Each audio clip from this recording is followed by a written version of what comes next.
देवगड. माझं माहेरचं नाव आणि सासरचं जयश्री धोंडीराम चाफे. मला 2 मुलं आहेत.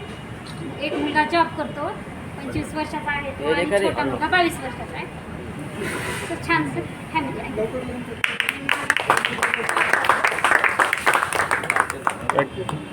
यानंतर पुढील स्वागत तिला जावं ये तिला आता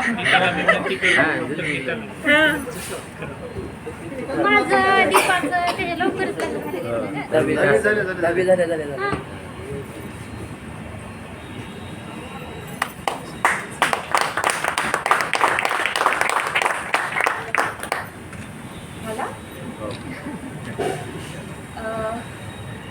सर्वात प्रथम सर्वांना गुरुपौर्णिमेच्या खूप खूप शुभेच्छा.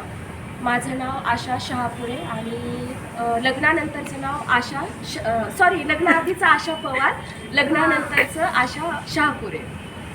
मी एक बिझनेस वुमन आहे. माझं बुटीक आहे पुण्यामध्ये, पिंपरी चिंचवडमध्ये. छान सेटल आहे, व्यवस्थित आहे. मला एक मुलगा आहे. माझे मिस्टर मेकॅनिकल इंजिनियर आहेत. विरॉक कंपनीमध्ये विमाननगरला ते जनरल मॅनेजरच्या पोस्टवर आहे. त्याच्यामुळे माझी छान सेटल आहे मी. पण आज सगळ्यांना इथे पाहून मला खूप छान वाटलं आणि सगळे व्यवस्थित छान आपल्या आपल्या करिअरमध्ये सेट झालेत हे पाहून मला सर्वात जास्त आनंद झाला. यातली अर्धी मुलं तर मला आठवत नाही आहेत, कारण मीच स्वतः खूप मागे बसायची. नेहमी मला सर पुढे बसवायचे, पण मला कधी ते पुढे बसण्यामध्ये इंटरेस्ट आलाच नाही आहे, कारण की मला अभ्यासामध्ये एवढा इंटरेस्ट नसायचा. पुस्तक घेतले की मला झोप येईल. घरात पण मी वडिलांचा प्रचंड मार खाल्लेला आहे अभ्यासासाठी. उपाशी ठेवून बघितला अभ्यास करेल ही पोरगी, सगळे प्रकार करून बघितले, पण मी तरी झोपायची. पण मला वाटतं माझी 10वी हे फक्त आणि फक्त कदम सर, शेळके सर आणि ढवारे सर यांच्यामुळे निघाली. मला एक सीन सांगावासा वाटतोय जे माझ्यात इम्प्रूव्हमेंट झाली. इथे कोणाला आठवते की नाही माहिती नाही, सौर ऊर्जेचा बंब काढायला सांगितला होता, आठवते ना? हां, सौर ऊर्जेचा बंब काढायला सांगितला होता कदम सरांनी, आणि कदम सरांनी हां तेच सांगते. आणि कदम सरांनी मला असंच 2 दिवस आधी सांगितलं होतं की आशा पवार, तू असा एक तरी पिरियड असावा की तू न मार खाता बसावा, तू अभ्यास कर आणि थोडंसं पुढे जायचं बघ. तुझा भाऊ रितेश किती हुशार आहे आणि तू का अभ्यास करत नाही. मी खूप सिरियस झाली. मला वाटतं 6 महिने झाले होते 10thला. खूप सिरियस झाली, अभ्यास वगैरे खूप केला सायन्सचा. आणि त्यावेळेला सरांनी सांगितलं सौर ऊर्जेचा बंब काढा.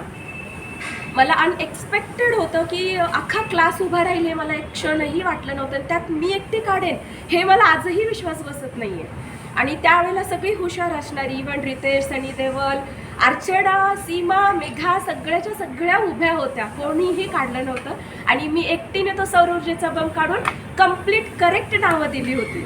आणि मी अख्ख्या वर्गात एकटी बसली होती. ते माझ्यासाठी खूप परीक्षेला पण आला होता.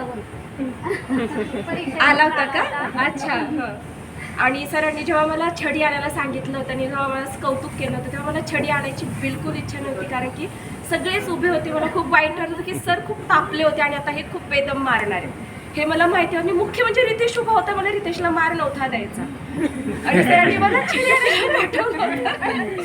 सरांनी मला छडी आणायला पाठवलं होतं, पण मी नाही आणली. पण सरांनी स्वतः जाऊन छडी आणली. खूप मारलं होतं त्यावेळेला सगळ्यांना, आणि त्यांच्या मारामुळेच आपण आज खूप सुधारलो हे मला खूप चांगलं वाटतंय. आणि परिमल शाळेतली मी बालवाडीपासून ते 10वी कंप्लीट 10 वर्ष मी परिमल शाळेमध्ये काढलेले आहेत. आणि शाळा स्टार्ट झाल्यानंतर मला वाटते मीच ती पहिली स्टुडंट असावी जिथून शाळेमध्ये स्टुडंट वाढत गेल्यानंतर.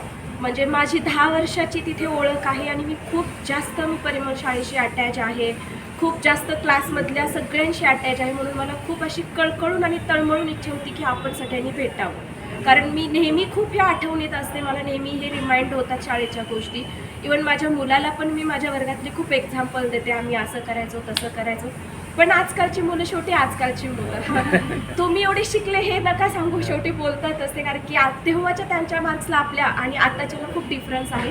पण तेव्हा आपले 60 पण खूप जास्त टॉपरचे विद्यार्थी होते.